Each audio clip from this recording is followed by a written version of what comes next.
हम लोग यथार्थता की सीमा समझ चुके हैं कि किसी मापन यंत्र की यथार्थता की सीमा होती है।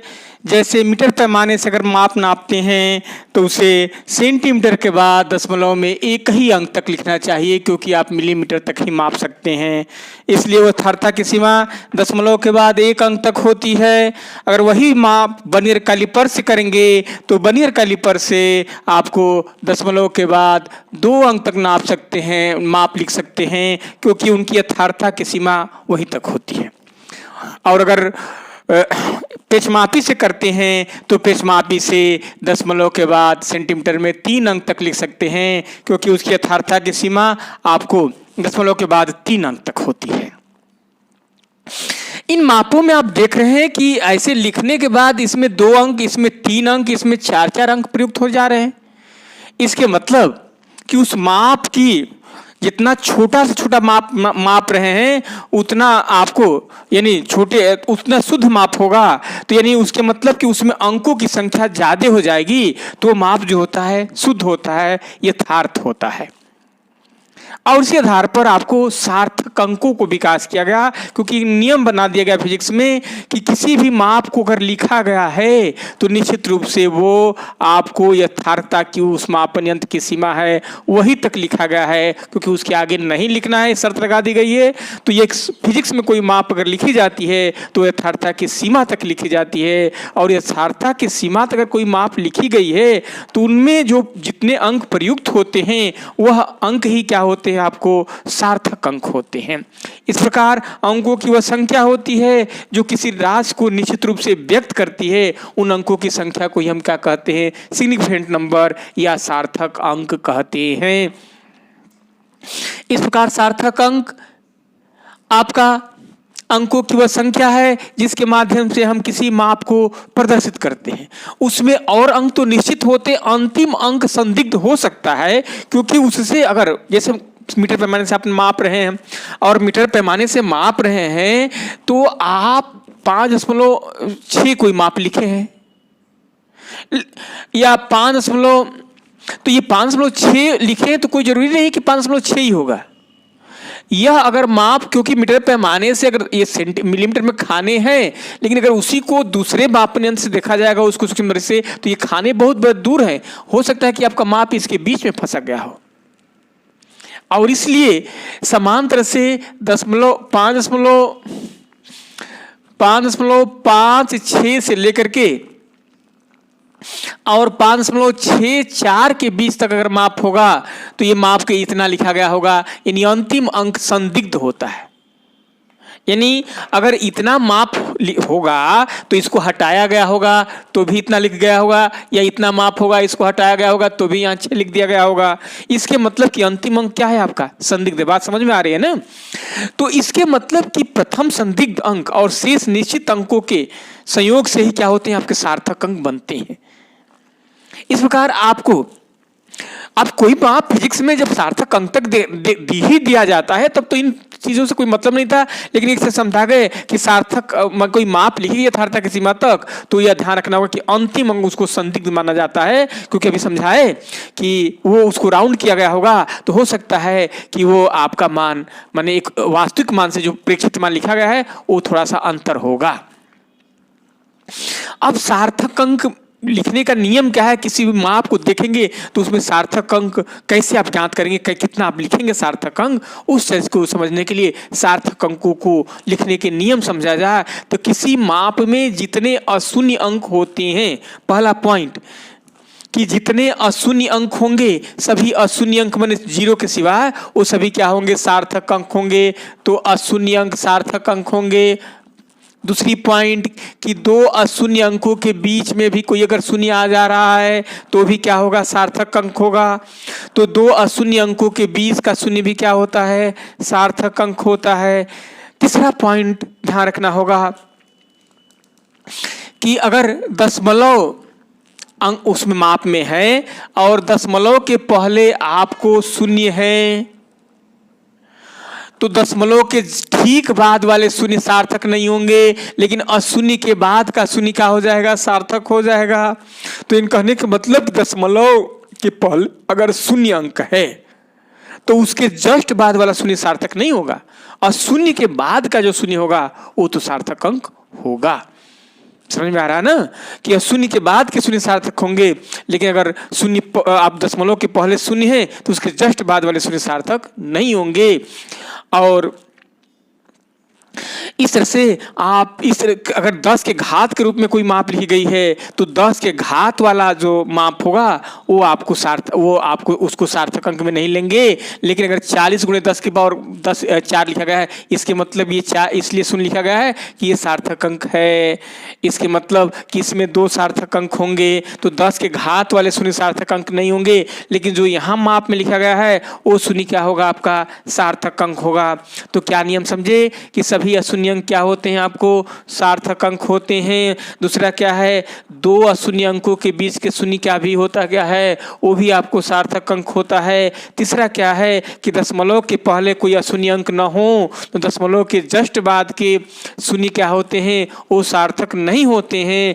लेकिन आपको अशून्य अंक के बाद अगर शून्य लिखा जाएगा तो वो क्या होगा, आपका सार्थक अंक होगा। चौथा भी समझिए कि दशमलव के पहले आपको अगर अशून्य अंक आ जाए, इसको भी समझिया जाए, और उसके बाद अगर शून्य आएंगे तो ये सभी सार्थक होंगे नहीं। 1 2 3 4 5, इसमें कितने सार्थक अंक हो जाएंगे, आपको 5 सार्थक अंक हो जाएंगे।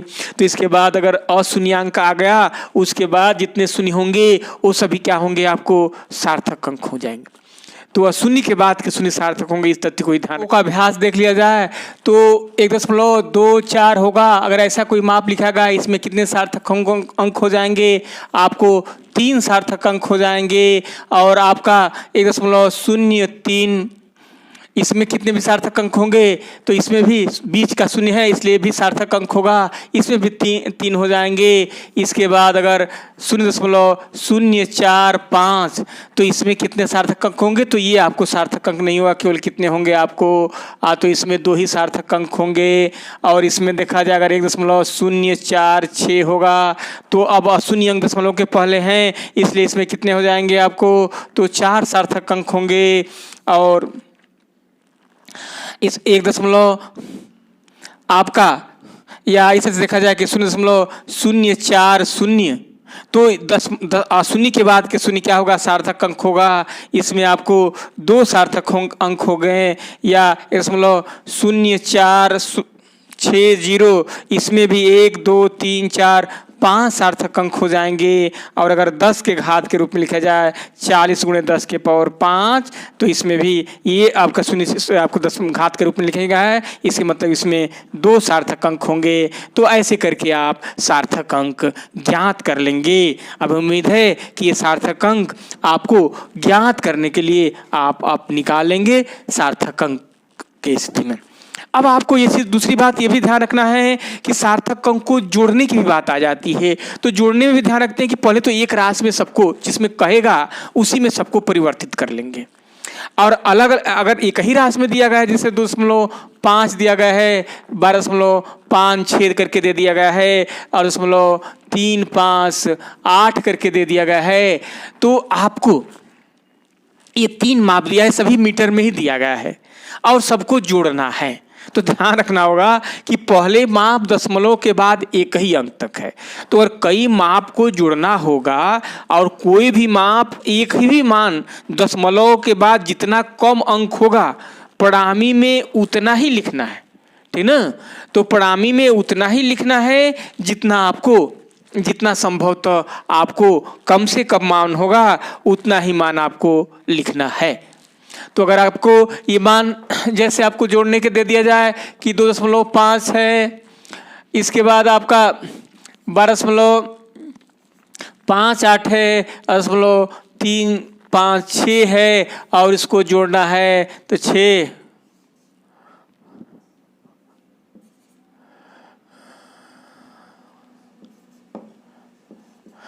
तो इतना तो लिख लिए समांतर से।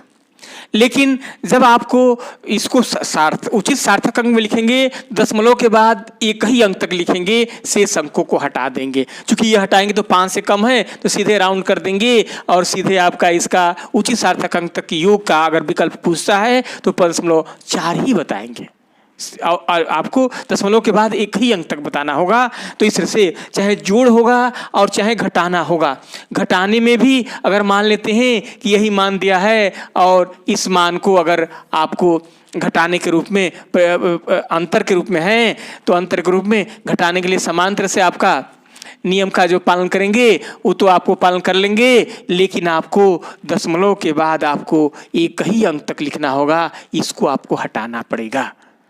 क्योंकि घटाने में भी इसमें दशमलव के बाद एक ही अंक तक है, तो इसको हटा देंगे तो 0.1 ऐसे उचित सार्थक अंक में इसका आपका अंतर हो तो भी आपको दशमलव के बाद जितना कम से कम एक अंक दिया होगा पड़ामी में उतना तक लिखना है। तो योग और अंतर में आपको ये नियम समांतर से एक ही नियम का पालन होता है।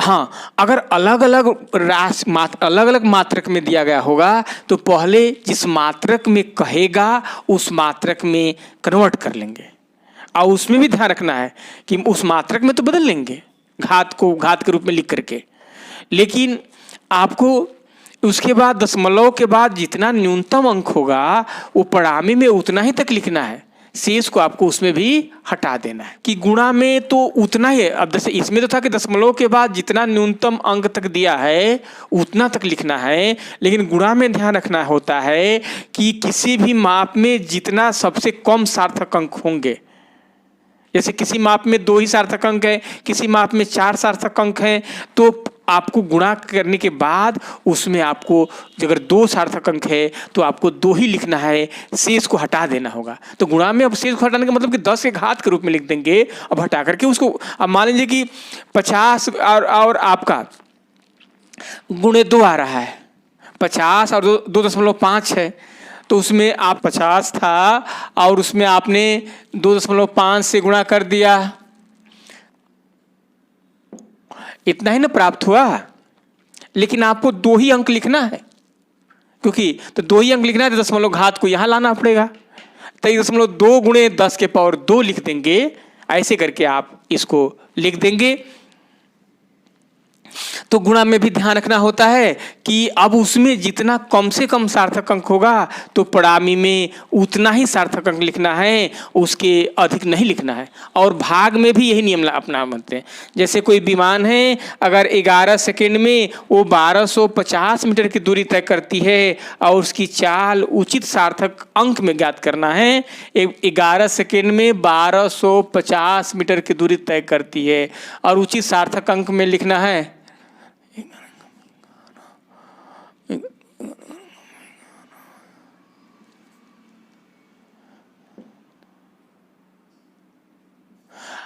तो ऐसे करके मान आपको ये प्राप्त हो रहा है। लेकिन आपको चूंकि आपको 2 ही अंक है तो भाग में गुणा में सबसे कम जब होगा उतना ही लिखना है, तो 2 ही अंक लिखना है, इसलिए इसको भी क्या लिखेंगे, a गुणे 1 गुणे 10 के पावर 2 कर देंगे। तो ऐसे उचित सार्थक अंक में भाग और गुणा को भी लिखना होगा। तो ऐसे करके आपका ध्यान रखना होगा कि जितना किसी माप में सबसे न्यूनतम सार्थक अंक होंगे वही तक लिखना है, शेष को क्या कर देना है आपको तो हटा देना होता है। तो हमें उम्मीद है कि इन सार्थक अंक के विषय में आप समझ गए कि सार्थक अंक का जोड़ घटाना भी अगर मान कोई आता है तो हम कैसे ज्ञात करते हैं। अभी उस चीज को भी पीछे भी जो पढ़ाए थे उसमें जैसे आपको ये वर्नियर कैलिपर्स हो या आपको प्रेसमापी हो, तो वर्नियर कैलिपर्स और प्रेसमापी में अगर त्रुटि की बात आ जाती है तो त्रुटि को समझाए तो थे, लेकिन उसमें से थोड़ा सा एक बार और अभ्यास कर लिया जाए उसके त्रुटि के विषय में। जैसे आपको ये कह देता है कि मुख्य पैमाने वर्नियर का शून्य मुख्य पैमाने के शून्य के दाईं ओर रह जाता है। तो जब दायां ओर कहेगा तो इसके मतलब आपको क्या होगा, वो त्रुटि धनात्मक होगी, ठीक ना। तो दाईं ओर कहेगा तो त्रुटि धनात्मक होती है। और अगर 5 अंक कह देगा कि उसके बाद दाईं ओर रह जाती है और कहेगा 5वां अंक किसी अंक के साथ मिल रहा है, इसके मतलब उसमें 5 अंक अगर किसी को मिल रहा है तो उसके अल्पतमांक से 0.1 से आपको गुणा कर देंगे तो 0.05 ऐसे करके ये आपको उसको त्रुटि। और अगर यही होगा कि अगर इस तरह से दिया जाए कि वर्नियर का शून्य मुख्य पैमाने के शून्य की बाईं ओर रह जाता है, वर्नियर का शून्य मुख्य पैमाने के शून्य की बाईं ओर रह जाता है, और छठा खाना किसी खाने के सिद्ध में है। अगर उस स्थिति में आपको निकालना है तो अब वो बाईं ओर रहेगा तो त्रुटि आपको ऋणात्मक होगी। वर्नियर पर मुख्य रूप से 10 खाने बनते हैं, या खाने आपको दिया रहेगा उस क्वेश्चन में, तो 10 में से 6 को घटा देंगे, अल्पतमांक से आपको गुणा कर देंगे और इसको माइनस साइन के साथ लिखेंगे, यानी 0.4 सेंटीमीटर। तो ये आपको त्रुटि ऋणात्मक त्रुटि होगी। इस प्रकार ये धनात्मक त्रुटि और ऋणात्मक त्रुटि होगी। इसके बाद अगर प्रेक्षित मान जो माप निकालेंगे आप गणना करके, उस प्रेक्षित मान में इसको चिन्ह सहित घटा देते हैं। यानी कोई माप अगर निकाले हैं 3.55 करके आ रहा है और इसके बाद यह आपको त्रुटि है तो 0.05 घटा देंगे, 3.50 उसकी वास्तविक माप हो जाएगी। तो प्रेक्षित मान माइनस त्रुटि को घटा देते हैं। लेकिन अगर ऋणात्मक त्रुटि होगी अगर इसी मान में तो 0.55 और घटाएंगे तो ये माइनस चिन्ह के साथ घटाना है, ठीक ना। तो चिन्ह के साथ घटाना है ये त्रुटि। तो जब चिन्ह के साथ घटाओगे तो क्या हो जाएगा 3.5 आपको 9 हो जाएगा, यानी ये त्रुटि ऋणात्मक त्रुटि जुड़ जाएगी। तो ऐसे करके आपको इस तरह से आपको त्रुटि के संबंध में अगर कोई देता है तो ऐसे करके आपको आकलन करते हैं कि वर्नियर कैलिपर पर अल्पतमांक 0.01 सेंटीमीटर अल्पतमांक तो सीधे सीधे दे दिया गया है, और कह रहा है कि वर्नियर का शून्य मुख्य पैमाने के 2.1 सेंटीमीटर से आगे है, ठीक ना। तो 2.1 सेंटीमीटर से आगे है, इसके मतलब मुख्य पैमाने का पार्ट कितना हो गया आपका 2.1 सेंटीमीटर हुआ। तो यही मुख्य पैमाने का पार्ट होता है जिससे आगे रहेगा। अगर 2.1 और 2.2 के बीच में कह रहा है तो भी 2.1 ही होगा, यानी जिससे आगे रहेगा वही उस मुख्य पैमाने का पार्ट होगा। प्लस अब क्या करते हैं, वर्नियर का मिलान चिन्ह दिया रहेगा और कह रहा है इसमें कि 8वां चिन्ह मुख्य पैमाने के किसी खाने के सिद्ध में है, तो फिर 8 में जो अल्पतमांक दिया है 0.01 उसे गुणा कर देंगे, यानी 0.08 और दोनों को जोड़ देंगे, यानी 2.18 सेंटीमीटर हो जाएगी। तो ऐसे करके आपका उसकी पाठ अगर पूछ जाती है तो ऐसे करके आपको पाठ का मान बता देते हैं। और इसमें अगर ये भी कह दिया जाता है कि आपका इसकी शून्यांक त्रुटि, इसमें शून्यांक त्रुटि भी है और शून्यांक त्रुटि 0.03 है, वो भी ऋणात्मक है। तो ऋणात्मक है तो क्या करेंगे 0.-03 आपको घटाएंगे तो प्लस हो जाएगा, तो 2.21 आपको ये सेंटीमीटर हो जाएगी। तो इस स्थिति में अगर ऋणात्मक त्रुटि दिया रहा है तब तो यह धनात्मक होता तो क्या हो जाता, वो घट जाता, यानी 2.15 आ जाता है। तो ऐसे करके वो ऋणात्मक है त्रुटि कि धनात्मक है, ऐसे करके आप आकलन कर लेंगे। तो इसके उसी प्रकार अगर पेचमापी में भी अगर दिया रहता है तो पेचमापी में तो उसमें वृत्तीय पैमाने कहा जाता है। तो त्रुटि ज्ञात कर समय ध्यान रखते हैं कि उसमें लिखा रहेगा कि वृत्तीय पैमाने का 5वां चिन्ह 6ठा चिन्ह उसमें आधार रेखा कहेगा कि आधार रेखा से आगे है। तो आधार रेखा से आगे कह दे या दाहिनी तरफ कह दे, दाहिनी तरफ भी कह सकता है, तो दाहिनी तरफ आगे कहेगा, इसके मतलब कि वो त्रुटि क्या है, धनात्मक है। यानी ये कहा जाए कि अगर वृत्तीय पैमाने का 10वां चिन्ह मुख्य रेखा की आधार रेखा के ठीक सिद्ध में है। अब यहाँ तो क्वेश्चन कर दिया है कि 10वां चिन्ह मुख्य पैमाने के आधार रेखा के सिद्ध में, तो 10 खाना इसके मतलब है, इसके मतलब वो त्रुटि क्या है आपको धनात्मक त्रुटि है। यानी अगर 5, 10, 15 कह रहा है तो निश्चित रूप से त्रुटि वो धनात्मक होगी और उसके अल्पतमांक से गुणा कर देंगे, ठीक ना। तो आपको 10वां खाना करा उसका अल्पतमांक 0.001 हो जाएगा, तो 0.01 सेंटीमीटर के रूप में क्या हो जाएगी, ये आपको त्रुटि होगी। लेकिन ये त्रुटि क्या होगी आपको धनात्मक त्रुटि होगी। और उसी प्रकार ये कह रहा होगा कि 98वां खाना जो होगा वृत्तीय पैमाने का वो आधार रेखा के सिद्ध में, तो 98 खाना के मतलब कि वो पीछे रह चुका है, ठीक ना। तो तभी 98 खाने की मिलने की बात आ रही है। तो अगर 90 99 आपका ऐसे खाने कह रहा है, अगर 90वां खाना चिन्ह भी कर रहा है मुँह पर का धारे का सीध में, इसके मतलब की त्रुटि आपकी वो ऋणात्मक त्रुटि है। और 90 कह रहा है, इसके मतलब खाने उसमें 100 होंगे, तो 100 में से 90 को घटा देंगे और चिन्ह के ऋण चिन्ह के साथ लिखेंगे। इसके बाद उसमें 0.001 से गुणा कर देंगे, यानी क्या हो जाएगा 0.090। ये त्रुटि क्या होगी, आपको ऋणात्मक त्रुटि हो जाएगी। सारी घटा कर लिखे हैं ना, तो 0.010 ये त्रुटि क्या हो जाएगी, आपको ऋणात्मक त्रुटि हो जाएगी। तो ऐसे करके आपको उसकी त्रुटि भी ज्ञात की जाती है। पृच्छद त्रुटि के विषय में भी हम समझाए थे कि कभी कभी पेज को घुमाते हैं तो डिबरी स्लिप कर जाती है, आगे तरफ नहीं घूमती है, उस त्रुटि को क्या कहते हैं, पृच्छद त्रुटि कहते हैं। कुछ और सवाल दिया गया है कि यदि बनेर पैमाने का 10वां भाग मुख्य पैमाने के 9 भाग की लंबाई के बराबर है तो उसका अल्पतमांक कितना होगा।